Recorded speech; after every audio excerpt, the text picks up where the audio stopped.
Friends, good afternoon. आज कति पछि फेरि मैले मेरो वेट लस डाइट लिएर आएँ होइन।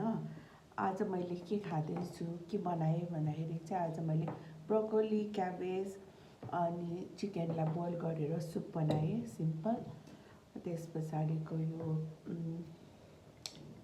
फर्सीको साग, फर्सीको मुन्टा अनि यो भुजा खाऊ है। हातले नै ठिक गरौँ।